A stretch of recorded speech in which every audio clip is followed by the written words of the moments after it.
personnelle. Et bonjour Charlotte Jacobson. Et bonjour Philippe. Merci d'être avec nous ce matin. Vous mettez à l'honneur, pas un, mais 2 livres, 2 albums jeunesse plus précisément, car c'est les vacances, encore quelques jours, et les enfants ont encore un peu de temps pour se reposer et pourquoi pas rêver. Les éditions Paulson, spécialisées dans les récits d'aventure, viennent de faire paraître simultanément 2 aventures polaires bien connues des grands et adaptées ici pour les enfants à partir de 8 ans par Alexis Jenny,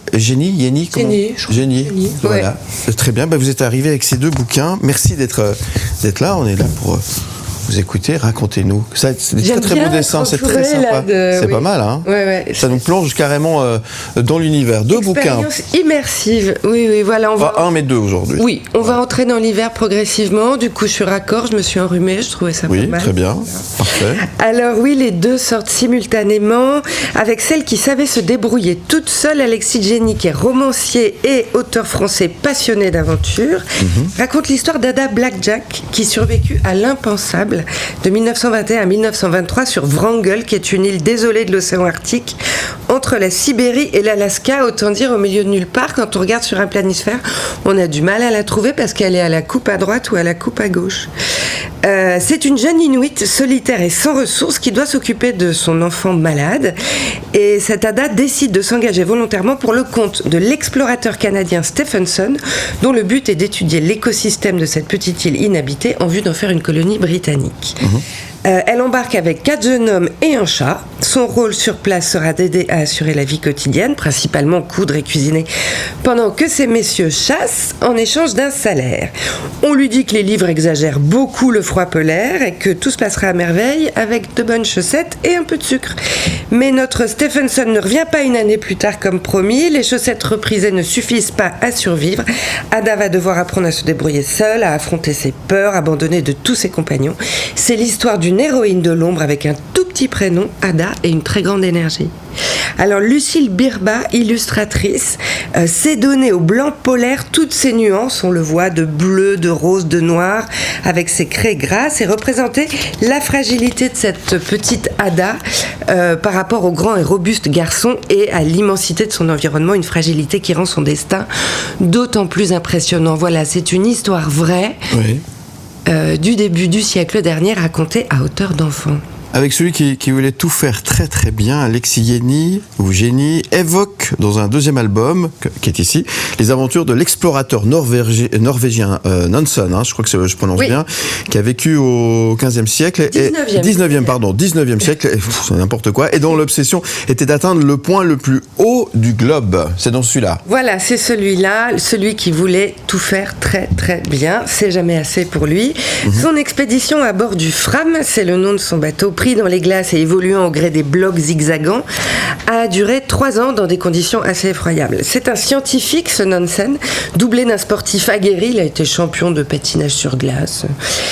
Il n'a jamais atteint son but ultime, malgré son tempérament exigeant et persévérant, mais en chemin, il est devenu un héros national, ambassadeur de Norvège, et il a joué un rôle très important auprès des réfugiés de la Grande Guerre, ce qui lui a valu d'être prix Nobel de la paix en 1922 en créant un passeport pour les réfugiés, puisque la Norvège, pendant la Grande Guerre, était neutre.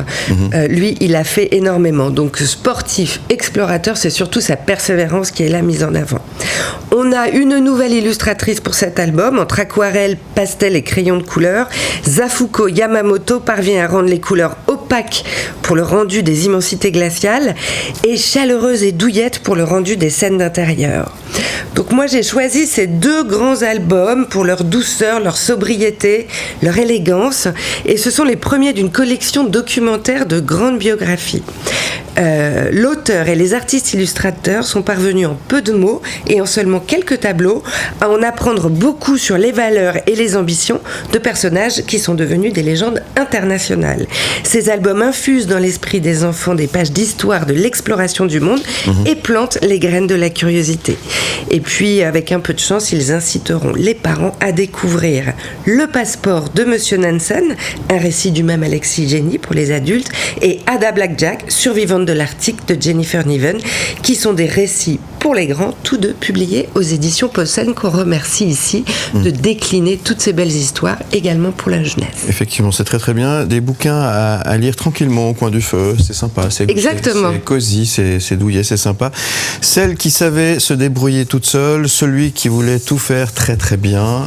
Deux bouquins à découvrir, effectivement, et proposés ce matin pour le jeune public aussi, voilà, pensé par Charlotte. Merci Charlotte pour ces deux bouquins. On les trouve facilement en librairie ? On les trouve facilement ou facilement sur commande aussi. Ils viennent de sortir. Ils sont sortis la semaine dernière. J'aime beaucoup les titres parce qu'au-delà de l'histoire d'Ada Blackjack ou de Nansen, ça correspondra à pas mal de petites filles et de petits garçons. Cette volonté de vouloir se débrouiller tout seul et aussi de vouloir tout faire très très très bien. Effectivement. Voilà. Eh ben, merci pour cette sélection. On retrouve votre sujet, votre rubrique en podcast et en images sur le site mlemedia.ch. Et puis on se retrouve évidemment la semaine prochaine avec de nouvelles aventures. Vous savez déjà ou ça reste une surprise ? Ah oui, ça fait longtemps qu'on n'a pas parlé d'amour. Oui ? Ouais, alors bon. C'est vrai, parlons d'amour. Très bien. On parlera d'amour la semaine prochaine. Très bien. Merci beaucoup merci Charlotte. On vous souhaite plein d'amour. Alors voilà, et donc à la semaine prochaine pour de nouvelles aventures. Vous restez avec nous, on revient dans un instant, 7h42 sur AM et sur Canal. Où tu veux, comme tu veux.